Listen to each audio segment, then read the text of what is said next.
LBH dan DPP LSM Korek bersama dengan Fakultas Hukum Universitas Komputer Indonesia atau Unikom Bandung menggelar seminar nasional yang membahas terkait revisi KUHP sejauh mana RKUHP menjawab tantangan hukum pidana modern. Revisi KUHP masih menjadi polemik karena sebagian penegak hukum dianggap abuse of power.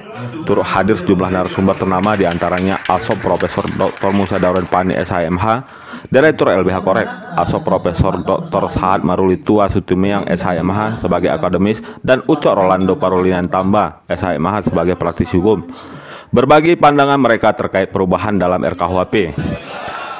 Ketua Umum DPP LSM Korek Kadafi Pani SH mengatakan KUHP yang sedang dibahas di DPR ini sebagai hukum formal yang akan mengatur mekanisme sistem peradilan di Indonesia.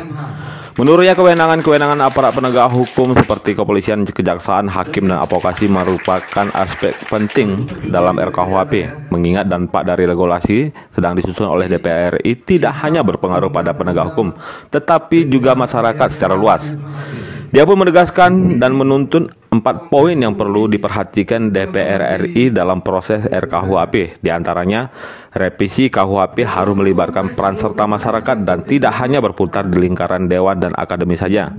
Yang kedua, revisi KUHP jangan sampai menimbulkan disharmonisasi APH dalam sistem peradilan pidana Indonesia. Yang ketiga, RKUHP jangan melahirkan lembaga superbody. Kemudian yang keempat, RKUHP harus memperhatikan prinsip diferensial fungsional agar tidak terjadi gesekan antar lembaga dalam sistem pidana.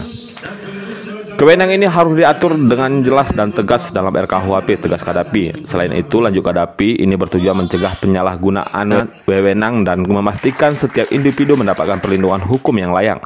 Kata dia, dan percaya setiap tahapan proses hukum harus dilakukan dengan prinsip keadilan. Seraya menekankan diskusi ini ialah sangat penting mengingat perubahan dalam RKUHP tidak hanya berpengaruh kepada polisi, jaksa, advokat, dan hakim, tetapi juga berhubungan langsung terhadap kepentingan seluruh rakyat Indonesia yang seharusnya menjunjung tinggi hak asasi manusia, katanya. Adapun tujuan dari seminar ini bertujuan memberikan pemahaman bagi para peserta untuk lebih memahami dinamika perubahan RKUHP dan berharap kepada LSM Korek dapat mengutus dan menyusun rancangan undang-undang dan memberi masukan dari seminar ini kepada DPR RI. Bahwa undang-undang ini tetap relevan terhadap dinamika masyarakat.